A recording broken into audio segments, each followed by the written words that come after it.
Good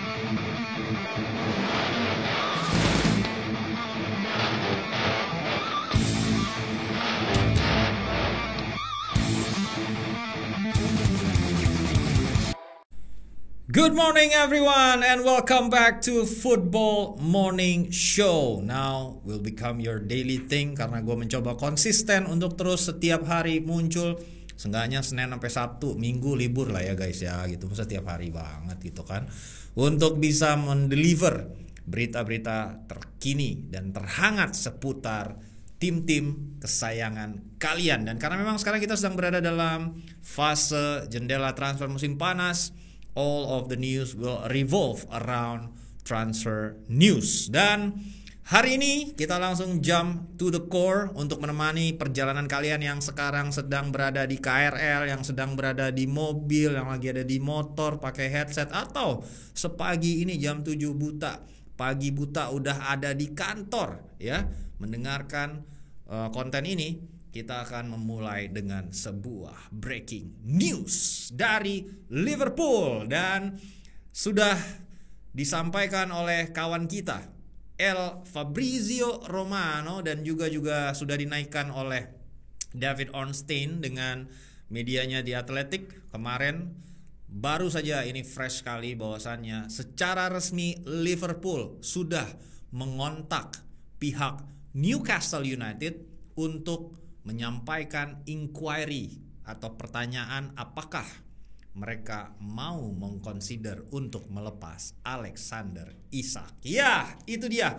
Jadi belum ada official bid yang disubmit oleh Liverpool kepada Newcastle, tetapi mereka sounding kepada pihak Newcastle bahwasannya mereka bersedia untuk bernegosiasi dengan range harga kurang lebih 120 juta pound sterling. Wow, ini sebuah angka yang luar biasa memang untuk memulai. Memang belum ada penawaran resmi yang tertulis. Ini beda banget ya, ini gue jelasin dulu ya.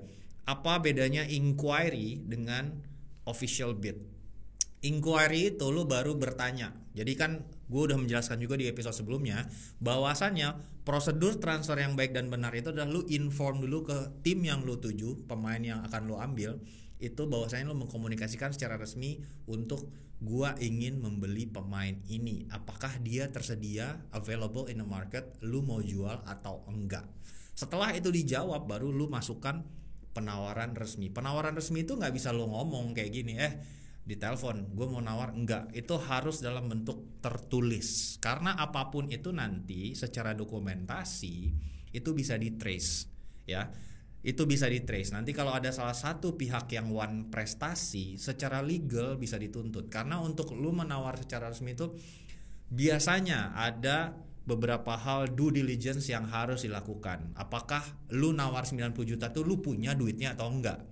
Itu ada due diligence-nya teman-teman. Itu akan dilihat secara finansial bahwasannya lu memang punya kekuatan finansial untuk membeli si pemain tersebut. Nah, makanya itu perbedaan antara inquiry dengan penawaran resmi atau official bid. Nah, in this case Liverpool itu berhati-hati sekali. Jadi dia tidak ingin fucked up dalam transfer Isak ini. Jadi dia melakukan semuanya, everything is according to the paper. Jadi harus benar-benar terukur, harus benar-benar tepat sasaran ya. Jadi dia tanya dulu sama Newcastle, lu sebenarnya ada kemungkinan gak sih untuk melepas Isak? Kalau memang ada, dia sounding nih, ini adalah harga yang gua siapkan untuk seenggaknya lu mengconsider untuk mulai bernegosiasi. Itu adalah marka 120 juta pound sterling. Dan kalau kita lihat sebenarnya kenapa Liverpool di pembukaan aja itu udah langsung memberikan benchmark angka yang sangat-sangat besar, padahal hanya berselang beberapa minggu sebelumnya atau hampir sebulan lah yang Liverpool baru saja meresmikan transfer Florian Wirtz juga dengan nilai yang fantastis 100 juta pound sterling plus 16 juta add-ons atau berupa bonus ya. Tapi marka yang dipersiapkan untuk Isak ini luar biasa. Sebesar 120 untuk memulai negosiasi aja gue udah siap nih 120. Berarti kan akan bergeser dari sana teman-teman. Basisnya di 120 tapi akan bergeser ke atas dari 120 sampai mana nanti. Nah, itu yang akan kita identify bersama kurang lebih secara range berapa akan terjadi kenaikan. Nah, dari mana kita bisa mengidentifikasi nanti harga seorang Ishak? Pertama kita lihat dulu dari statistik seorang Ishak. Nah, kita ngomongin tentang striker yang konsisten mencetak lebih dari 20 gol di Liga Inggris selama 2 musim terakhir. Ketika dia diakuisisi dari Sociedad kalau gue nggak salah, dengan mahar pada saat itu masih 30 atau 40 gitu ya, belum terlalu mahal lah gitu ya si Ishak ini. Dia langsung membuktikan kualitasnya dengan konsistensi bersama Newcastle, karena memang gaya permainan Newcastle juga suitable banget sama kemampuan atau kelebihan yang dimiliki seorang Ishak gitu kan. Dan terakhir di 2 musim terakhir dia udah mencetak hampir 44 gol. Berarti ya rata-rata 20-23 gol semusim. Dan nomor satu alasan kenapa dia dihargain entry level untuk menawar dia aja segitu, itu adalah sangat-sangat langka ada striker sekarang yang memiliki kapasitas mencetak produktivitas di atas 20 gol semusim di liga doang ya. Kalau kita ngomong di bawah itu siapa lagi? Di atas itu siapa lagi? Kalau di bawah banyak lah, Rasmus Højlund mungkin double digit aja enggak guys di liga. Come on gitu. Jadi ini striker 20 gol semusim di liga itu langka banget. Supply-nya benar-benar sedikit gitu ya. Vlahovic nggak nyampe 20 gol. Kita ngomongin ke Liga Jerman, cuman Ekitike tuh yang baru kita bahas kemarin, makanya ditawar juga oleh Newcastle United kan gitu. Atau kita ke Portugal, baru ada Gyökeres gitu. Semua orang berebut kepada striker-striker yang memiliki produktivitas di atas 20 gol karena emang ini barang langka. Ini adalah it's a dying breed. Itu membuat akhirnya menjadi harganya melonjak tinggi. Itu nomor satu. Nomor dua, selain dia itu langka, supply-nya juga dikit gitu. Jadi yang bisa mencetak gol 20 itu kan udah sedikit nih. Tapi yang bisa melakukannya di Liga Inggris itu lebih sedikit lagi guys. Karena ini menjadi consideration dari Liverpool. Ketika dia mendatangkan Florian Wirtz, itu udah mendatangkan pemain dari liga lain, akan butuh waktu untuk dia beradaptasi. Sementara Alexander Isak is a Premier League proven pemain yang sudah membuktikan diri, ini top atau gacor di Liga Inggris. Itu membuat harganya menjadi lebih mahal lagi gitu. Gak hanya dia produktif, tapi dia udah Premier League proven. Yang ketiga, itu adalah dari sisi usia. Usia itu menentukan seberapa banyak nanti seorang atau sebuah klub bisa memaksimalkan value dari pemain. Nah, ini penting banget. Karena Isak ini berusia 25 tahun, jadi value-nya menjadi naik. Akan lebih mahal lagi kalau Isak ini usianya baru 22 tahun, guys. Berarti sebuah klub yang mengakuisisi Isak itu akan memiliki 8 sampai 9 tahun terbaik dari dirinya. Sementara kalau dia berusia 25 tahun, berarti masih ada 6 tahun maksimal yang masih bisa dimaksimalkan dari seorang Alexander Isak ya.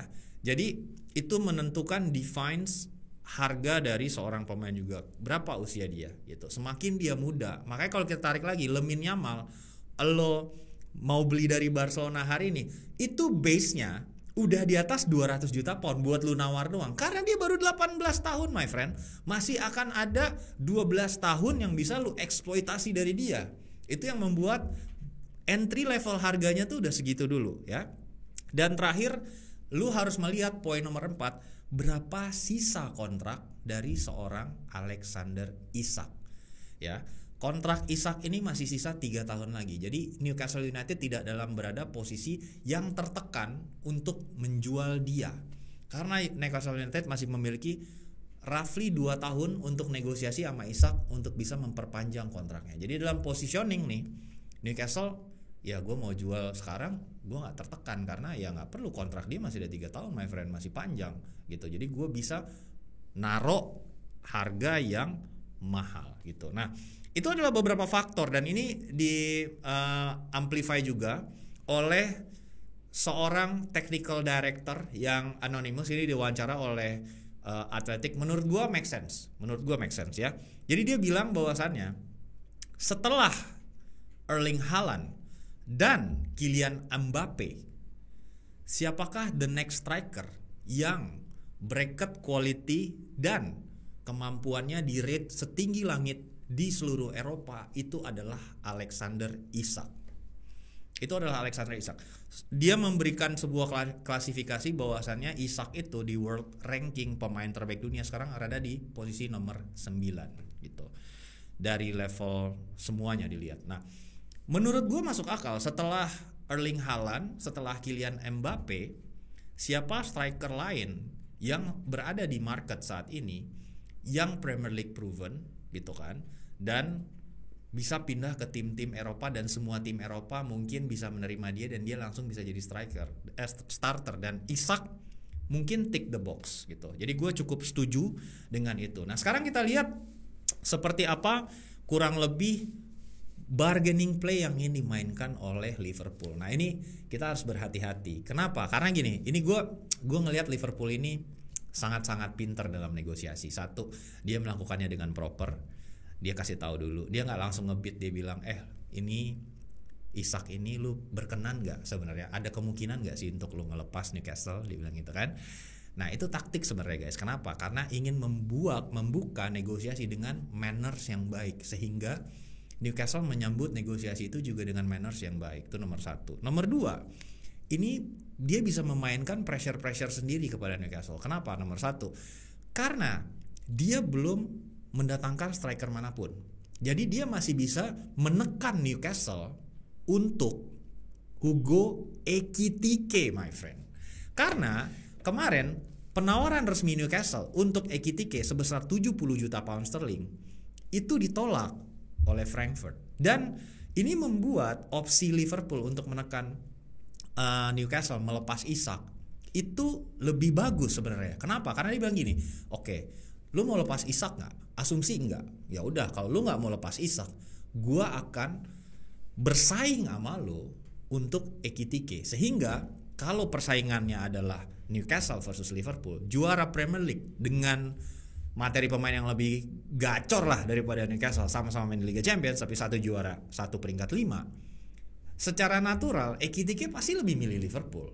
Jadi Liverpool itu bisa menekan Newcastle untuk, ya udah, kalau lu nggak mau lepas Isak, gue gangguin nih lu, gue akan bersaing sama lu untuk Ekitike gitu. Sementara Newcastle ini dalam opsi, dia ingin idealnya mendatangkan Ekitike untuk diduetkan. Tapi apabila misalnya dia harus kehilangan Isak, dia itu opsinya harus mendapatkan Ekitike. Jangan ampe priority utamanya juga hilang. Udah hilang Isak, nanti nggak dapat juga Ekitike sebagai opsi alternatif nomor satunya dia. Jadi pressure itu bisa diberikan oleh Liverpool gitu. Dan win-win lah sebenarnya, karena ya kalau misalnya akhirnya pun Newcastle nggak mau ngelepas Isak, ya Liverpool bisa mendatangkan seorang Ekitike karena harganya ya lebih murah sebenarnya dari Isak. Kan permintaan Frankfurt itu 86 juta pound sterling, tapi apakah itu adalah harga yang pantas untuk dia? That's a different questions gitu. Sebaliknya, apakah Newcastle ini berada dalam posisi yang lemah untuk melepas Isak? Ini semua akan tergantung kepada seorang Alexander Isak. Kenapa gue ngomong gitu?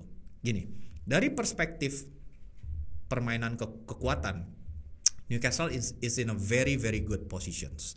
Dia nggak belanja dengan masif selama 2 jendela terakhir, kecuali Elanga kemarin ya. Jadi kalau kita tarik sebelum musim panas ini, 2 musim sebelumnya tuh dia nggak melakukan pembelian yang jor-joran. Jadi ketika diwawancara oleh Athletic, insider dari Newcastle United ngomong bahwasannya we are in a very good positions dalam POV, profit and sustainability rules untuk ke Premier League. Dalam artian dia bisa belanja besar karena sebelumnya dia udah puasa. Jadi ketika sekarang gua harus dinilai oleh PSR, gua masih bisa belanja banyak nih. Berarti dia tidak dalam posisi harus menjual pemain bintang gitu. Nah, makanya menurut gua kunciannya ini di Isak. Apakah Isak itu akan forcing transfer, mengetahui bahwasannya Liverpool secara resmi melakukan pendekatan atau enggak? ini akan menjadi kunciannya. Apabila Isak ternyata ngomong akhirnya ke Newcastle, ini opportunity yang gede banget buat gue, tolong dong lepasin gue, itu akan menjadi pembeda. Seperti yang terjadi bersama Gyökeres, sampai akhirnya dia melakukan mogok balik ke pramusim untuk bisa forcing transfer. Nah ini akan menjadi kunciannya, apakah Isak mau. Kalau misalnya Isak mau, baru itu negosiasi akan mulai flowing, dan kita tidak akan kaget lah kalau angka 150 juta pound sterling itu akan tercapai di negosiasi transfer ini. Kenapa ya? Karena itu, karena memang yang 4 poin yang gue sampaikan tadi. Nah uniknya, jadi ini akan menjadi transfer mahal kedua di satu jendela yang sama yang dilakukan oleh Liverpool setelah hanya selang beberapa minggu yang lalu mereka mendatangkan Florian Wirtz yang memang juga dengan mahar yang signifikan 100 juta pound sterling plus 16 juta add-ons ya. Yang ini masih menjadi perdebatan juga gitu kan. Di mana sebenarnya posisi terbaik seorang Florian Wirtz gitu. Nah, bahkan sang legenda dari Liverpool aja, Jurgen Klopp kemarin sampai questioning gitu ya. Kalau misalnya Wirtz ini dibeli, dia akan dimainkan di mana ya? Karena kan sebenarnya posisi natural dari seorang Wirtz ini di Bayer Leverkusen ataupun di timnas Jerman itu taruh nomor 10 teman-teman. Dan kita semua tahu Liverpool tidak bermain dengan skema pemain nomor 10 gitu. Dia bermain 4-3-3. Ya mungkin yang bisa merengsek ke posisi attacking midfielder selama ini kita lihat adalah Szoboszlai gitu kan. Tapi ya posisinya bukan nomor 10 tradisional. Jadi ini menjadi pertanyaan, karena apakah dia akan ditaruh di nomor 8, apakah dia akan taruh di sayap, apakah dia akan taruh sebagai false nine. Ini yang men-trigger pertanyaan dari beberapa orang, karena it's a very expensive signing. Sampai Klopp bilang gini, Wirtz ini akan mendapatkan tempat pastinya. Dia akan berasimilasi di tim, tapi yang akan menjadi pertanyaan adalah saya tidak tahu di posisi apa Arne akan berencana menempatkannya gitu. Itu semua nanti akan terjawab di pramusim yang memang sekarang mulai dijalani. Kemarin kan dia main lawan Preston North End, cuma kan belum involve ya Wirtz ya gitu. Jadi ini menarik juga karena di satu sisi ada banyak gap yang akan terjadi di beberapa posisi, akan ada pergerakan di posisi Liverpool, karena kemarin kita tahu Luis Diaz juga secara resmi ditawar oleh Bayern Munich dengan mahar sekitar 60 juta euro dan sudah resmi ditolak oleh Liverpool. Asumsi misalnya yang terjadi seperti sekarang, Diaz secara resmi meminta pindah gitu ya dari Liverpool. Tiba-tiba ya Liverpool harus ada lagi di market untuk posisi sayap. Despite ya masih ada Federico Chiesa, masih ada Cody Gakpo di situ. Karena Diogo Jota juga sudah nggak ada teman-teman. Ya, almarhum Diogo Jota juga adalah ini yang harus diisi gitu. Dan Darwin Núñez juga akan dilepas. Makanya ini akan menjadi sangat dinamis. Seberapa banyak nanti uang yang akan dihabiskan oleh Liverpool untuk Isak. Mungkin income akan datang lagi apabila memang Luis Diaz dilepas ya, at least akan ada 50 juta pound yang menjadi tambahan untuk belanja lagi pemain sayap atau belanja lagi di pos-pos tertentu. Atau mungkin Wirtz yang main ke sayap gitu kan. Nanti ada backup striker yang dibutuhkan gitu kan, selain Isak mungkin dia akan beli siapa lagi, atau dibeli dua-duanya Ekitike sama Isak bisa juga gitu kan, kita nggak tahu karena we never know, karena Liverpool sudah lama tidak melakukan pembelian jor-joran gitu kan. Kita terakhir ya Wirtz aja, sebelumnya itu kan kayak McAllister masih dengan relatively acceptable budget gitu kan.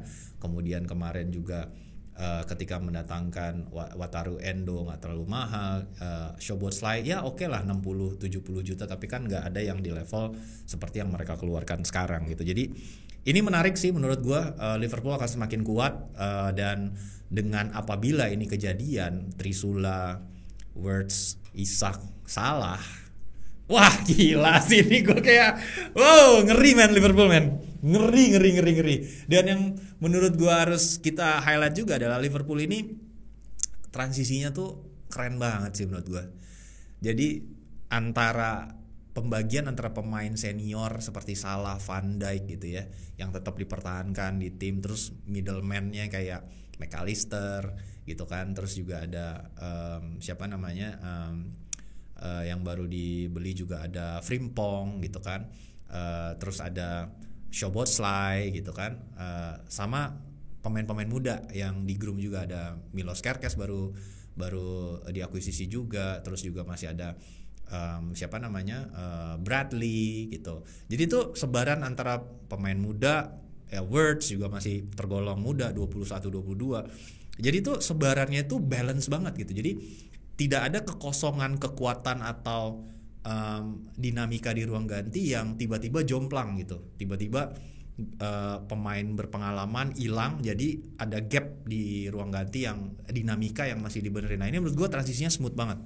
Ini yang dibutuhkan banget oleh sebuah tim untuk bisa selalu sustain. Nah dari gue Liverpool kalau memang ini kejadian, wah gila bakal ngeri banget men. Mungkin Liverpool are trying to dominate for the next 2-3 years. Dia nggak pengen setelah menjadi juara di Liga kemarin ya hanya sekali setahun aja, habis itu hilang lagi seperti yang terjadi waktu mereka juara ketika Covid, habis itu balik ke Manchester City. Nah ini it's a statement kalau apabila memang ini bisa go through transfernya, menurut gue it's a crazy statement. Ini sebuah jendela transfer tanpa celah sih dari Liverpool, bisa dibilang kayak gitu kalau emang ini bisa kejadian. Edan.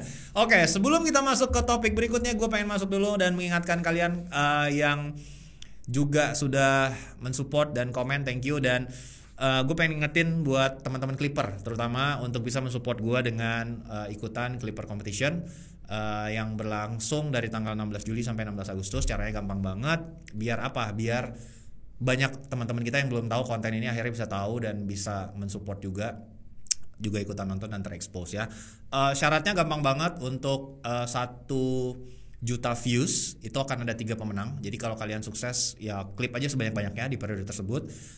Kalau kalian mencapai video yang mencapai 1 juta views itu akan langsung dapat 1 juta dari gua untuk 3 orang. Dan apabila misalnya videonya mencapai 500.000 views itu akan langsung menang 4 orang, langsung kita reward gitu ya. Dan dengan hashtag 2 hashtag aja, anti percaya jinx dan juga Hanif Tamrin. Kenapa anti percaya jinx? Karena emang itu adalah komunitas, nama dari komunitas yang kita kembangkan ini tidak percaya jinx ya, TPJ harusnya, dan Hanif Tamrin, biar kita gampang untuk bisa nge-track video-videonya gitu ya. Nah berikutnya kita juga akan tentunya sedikit membahas liga-liga lain ya. Ini adalah representasi dari para pecinta Serie A juga seperti gua. Dan kemarin baru aja disampaikan atau di-announce oleh Fabrizio Romano bahwasannya it's a done deal. Chico Conceição itu resmi dipermanenkan oleh Juventus. Ya, ini dia. Ini adalah pemain yang sebenarnya gue suka banget gitu kan. Chico Conceição sebenarnya dipinjam dengan mahar 10 juta euro kemarin. It's a loan dry, jadi nggak ada obligasi to buy. Jadi yang menarik dari kontraknya dia itu adalah, wah ini kompleks banget nih kontraknya. Jadi sebenarnya dia punya release clause sebesar 30 juta euro. Tapi release clause-nya itu 2 hari lagi itu naik men, jadi 45 juta euro. Jadi Juventus itu berada dalam situasi harus segera menutup deal ini. Karena kalau lewat sampai 2 hari ke depan, itu harga release clause-nya naik jadi 45 juta euro. Nah, yang menjadi permasalahan, yang pengen untuk mendatangkan Chico Conceição ini nggak cuma Juventus doang, ada beberapa tim lain. Tapi untungnya Francesco Conceição ini hanya mengconsider Juventus gitu. Yang membuat ini semakin rumit sebenarnya karena ketika Conceição didatangkan oleh Porto dari Ajax, dia itu digajinya, dia itu nggak bisa ditawarin gaji yang tinggi. Jadi Conceição ini berhak terhadap berapa persen dari transfer fee yang akan dilakukan oleh Porto di masa depan.